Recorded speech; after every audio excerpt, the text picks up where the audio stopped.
Welcome to the ZB Dojo.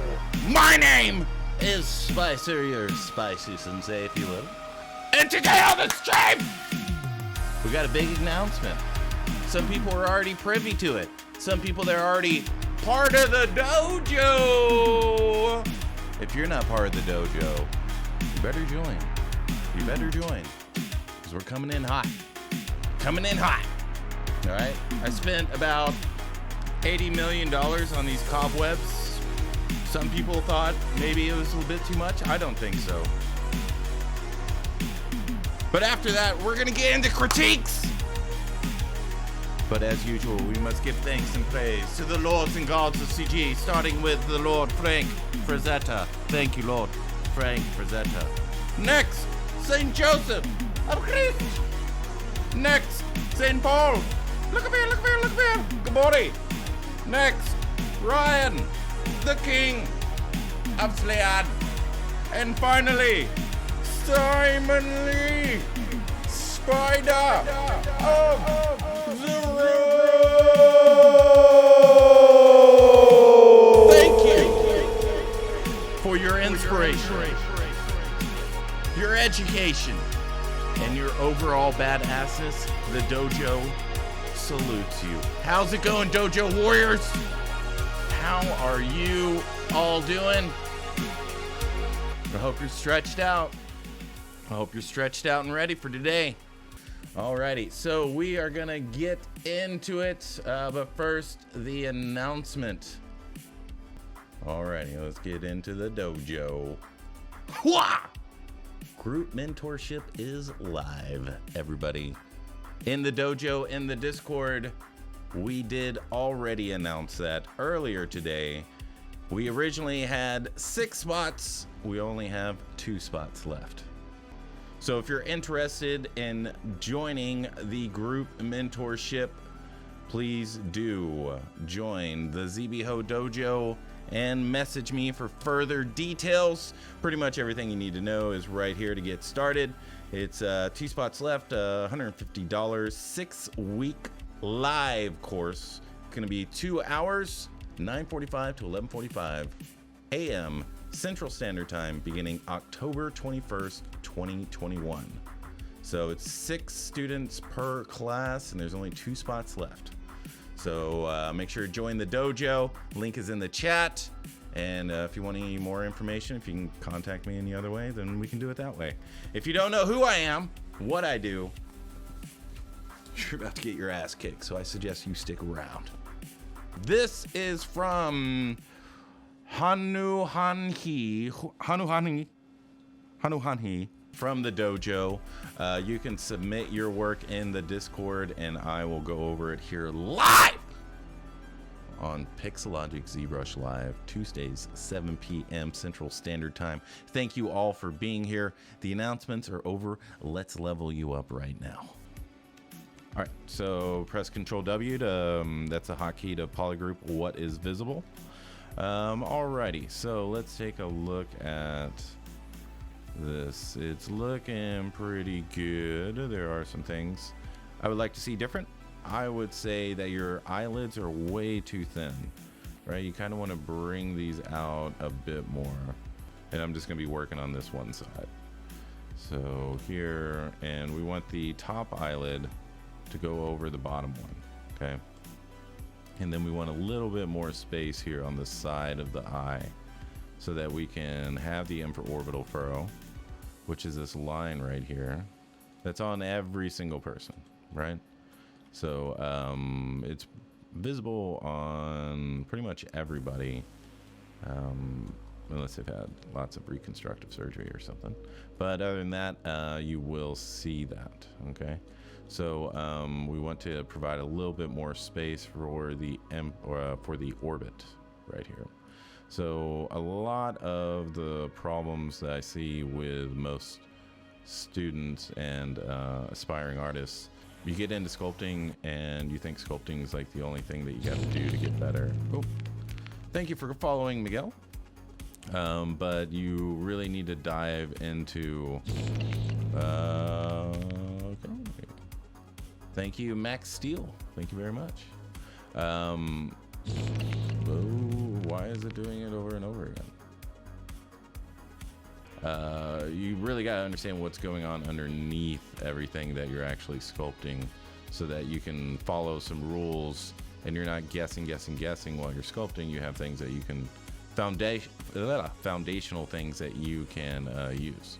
Okay, so like this canthal tendon here, I know it's always going to attach to the infraorbital furrow. Always know the superior edge of the orbit's going to come in before that. And I know any eye fat, it has to stop whenever it gets to the canthal tendon. And I also know that the canthal tendon over here is not that long, so I know the temple is going to be somewhere around here. Okay. So I would say separating your nose a bit more from your maxilla, which is, you know, like the muzzle right here, would help. And let's see. And I think if we masked the orbit, so it's pretty much a square on its side. Right there. And then maybe a little bit more of the malar here.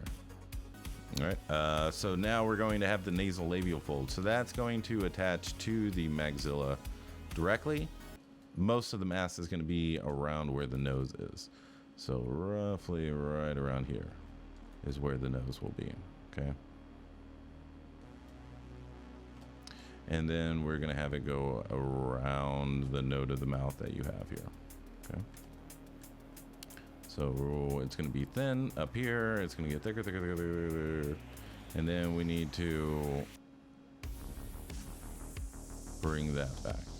So your lips, they are roughly the correct outline, but you need a couple more forms, right?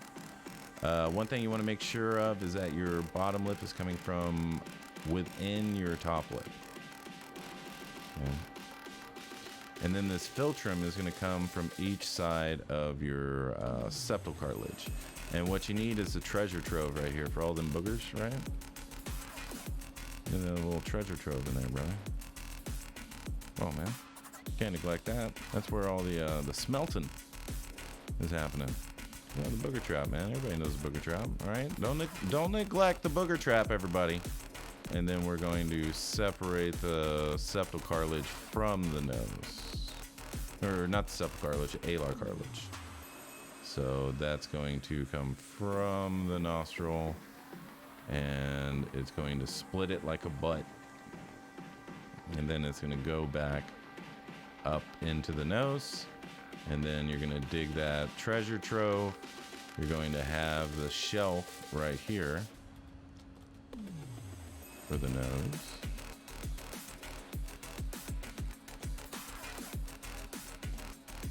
Right there.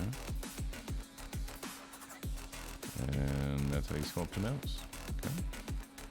Smooth, smooth, smooth. Okay.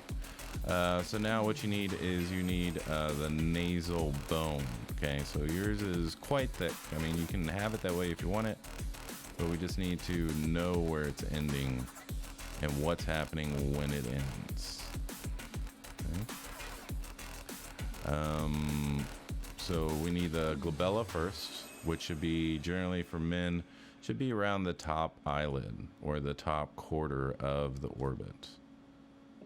Okay, and that's going to be the first hit. Boom.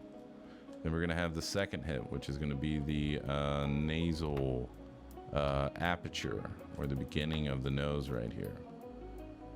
Right, so that's going to be that right there. And then the third is going to be the septal cartilage right here. And that's where it's going to meet the alar cartilage, which is right there. Okay. So whenever we get to the septal cartilage, we should have a shelf here. You're not going to leave it here, but you're going to sculpt it in, and then you're going to smooth it out. Okay. And then you're going to dive down to the maxilla and smooth it out. Smooth it out. Smooth it out. Smooth it out. So now what we can do is kind of add some eye fat in here so he doesn't look so I don't know, sleepy. All right, so a little bit more eye fat. Depending on how youthful you're going to make him, the more or less of this bottom of the orbit that you will see. You can, even though that it's not there in such a huge, deliberate way, it contributed to the overall form of the eye. So it's very important to know where it is and why it's there and all that good stuff. Okay. Alrighty. So next thing we can do to kind of complete this head is to put the superciliary arches in here. Okay. So those are going to be these little cashew things right here. And then we can add the frontalis or the frontal bone right here. And that's going to be your forehead. So this one's a little sharp, so I'm going to extend it, okay? And whenever you get the forehead, think of a ray of sunshine, okay? Just coming out. Right there. And you do it on the other side too. I'm going to leave the other side the same so you can kind of see what the difference would be. All right, so next thing is it's quite meaty right here. I would pay mine to the temporal arch here as it's going around, and then the temple right there. Okay. And then you can add in the preapneurotic fat here, and then the roof fat if he has any. Just make sure it doesn't go over the canthal tendon here, right? No eye fat goes over the canthal tendon. It always has to be squeezed past it, okay? So it's important to know where those are.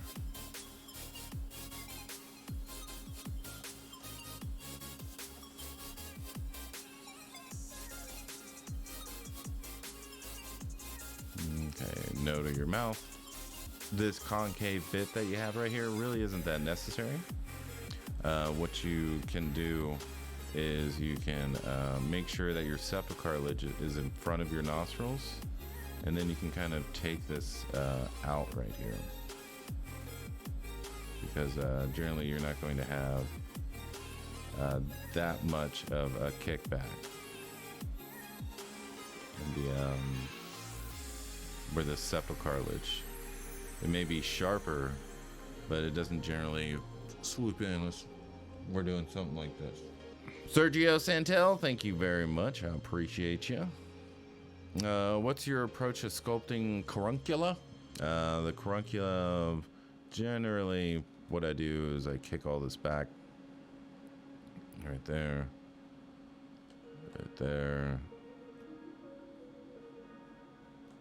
Sharpen the eyelid right here, and then just kind of build it up. Let's see here, build it up, dig in, and to block it out, that's what I do. Alrighty, so next would be an end to your jawline. Right now, you have a jawline that goes here, here, and then there. Okay, so if we look at a male skull, so this is the jawline. This is how you should start sculpting it whenever you're putting it in here. So if I was gonna break this down, break it down. This is your temporal mandibular joint, and you're going to have the length of the jaw, the angle of the jaw, and then the mandible. Okay, and then the mental eminence, and then maxilla, and all that stuff, or mandible, sorry. So, and then the, coronoid process here, okay? And so your temple, you want to start blocking it in kind of like that, okay? And following it around and bringing it back into the ear, okay? And this is your ear hole right here. Okay, and this is a mastoid process that your neck muscle is attached to whenever was it sternocleidomastoid right here. Okay, and then your nose is just going to hang off of this nasal aperture right here, right?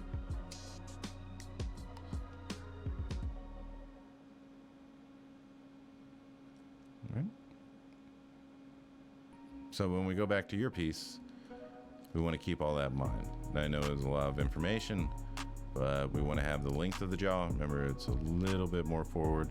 You know, straight under the bottom of the orbit, straight back is going to be where your ear is, right under it. Right in front of it is going to be the temporal mandibular joint. You're going to have your length of your jaw, the angle of your jaw, and you need to go back, right? So it needs to come out, oblique, back up, and then across. Okay. And so back here, now we can start bringing this back, okay? This is just a little bit too much. Okay. And generally your ear hole is going to be roughly around halfway in your head. It varies from person to person, but generally that's where it is. Okay. All right. So we've got the top of the zygomatic here.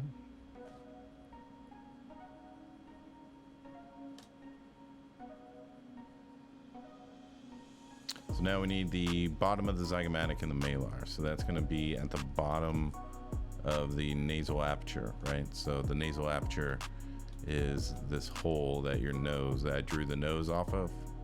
This is your nasal aperture. And if we look up at it, you can see the septal cartilage is the head, and the nasal, where the nostril hooks in is right here, where all that fibro-fatty tissue connects right here. So you should have like almost a heart when you're looking up at it in terms of where it's going, right? So septal cartilage, going back, right? Okay. So bottom of the nasal aperture is going to be the bottom of your cheekbone, right? So cheekbone right here, bottom of my nasal aperture. You can feel it right there. You can do it on your own face. Do it on your own face! So right here, I'm just bring it across and you're going to feel it. And that's on every single person. I don't want to hear anything else. I'm so angry right now. We're going to approximate that as this. Okay, and it's going to be at the bottom of your nasal aperture. Okay, so this is a zygomatic. Where this corner is called your malar eminence. Okay, and then the front right here is called your malar.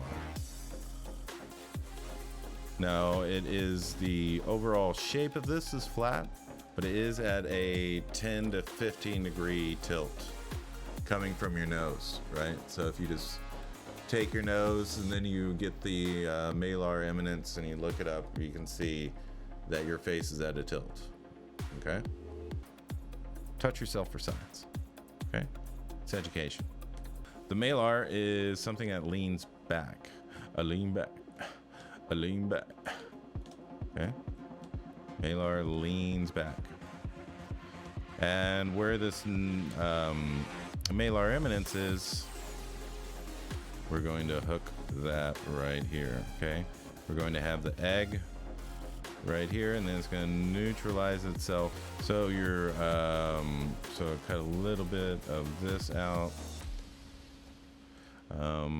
Right underneath the bottom of the lip, it's going to be right underneath the lip is the part that comes off of the face the most, right? And then it dissipates as we go around the corner. So we want to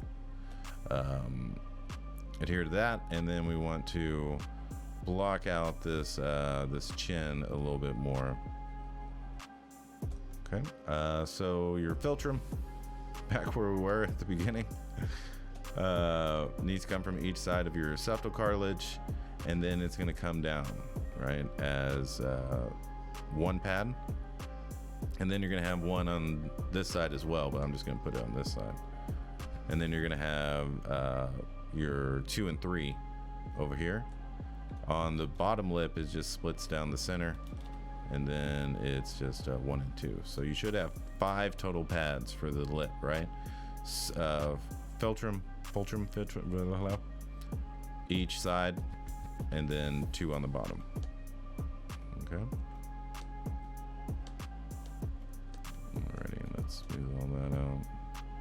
Okay. And a little bit less flat here. Okay. So I think it's a good amount of information for you. If you want to make it look more masculine, you can give them a little bow here on the mental eminence.